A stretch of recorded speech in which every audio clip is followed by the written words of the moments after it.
street takeover in the Los Angeles area turned violent overnight, leaving one person hospitalized with a gunshot wound and a car burning in the middle of the road. And this isn't just an isolated incident. It comes less than 24 hours after a separate takeover ended with 4 people shot. That's not coincidence. That's escalation. This latest incident unfolded around 3 a.m. at the intersection of Compton and Gage in the Florence-Firestone area. At first, it sounded like a typical street takeover. Cars blocking the intersection, crowds gathering, drivers spinning donuts. Something that's become almost routine across parts of Southern California. But routine doesn't mean safe.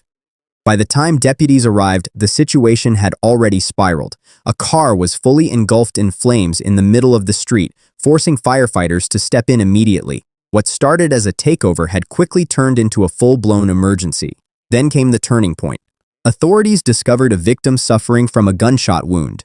That person was rushed to the hospital, but details about their condition remain unclear.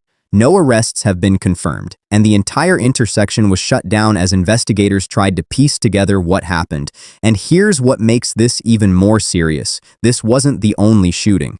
Just a day earlier, another takeover in Rosemead ended with 4 people shot. That incident happened near Delmar and Garvey Avenues early Sunday morning. The victims, all between 17 and 22 years old, were reported in stable condition, but it could have been much worse. Footage from that scene shows just how chaotic these gatherings have become. Crowds packed tightly around cars, engines roaring, people moving unpredictably. It's the kind of environment where things can go wrong in seconds. All it takes is one argument, one bad decision, one person bringing a weapon. Street takeovers didn't start out this dangerous.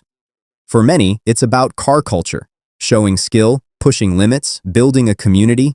But as these gatherings grow larger, control disappears, and the risks multiply fast. The pattern is becoming clear. Crowds gather, cars take over intersections, energy builds, and then something snaps. Reckless driving. Fights, gunfire, and now, fire.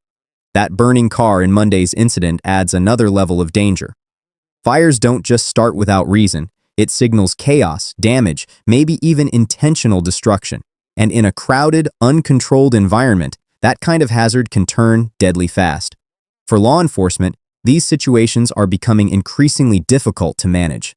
By the time deputies arrive, the takeover has already peaked or collapsed into disorder. People scatter, evidence disappears, and identifying suspects becomes a major challenge. Step back, and the bigger picture is hard to ignore. 2 shootings in 2 days, both tied to street takeovers, point to a growing problem.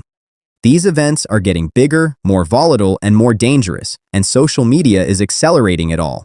Live streams and viral clips spread instantly, drawing more people in and amplifying the chaos.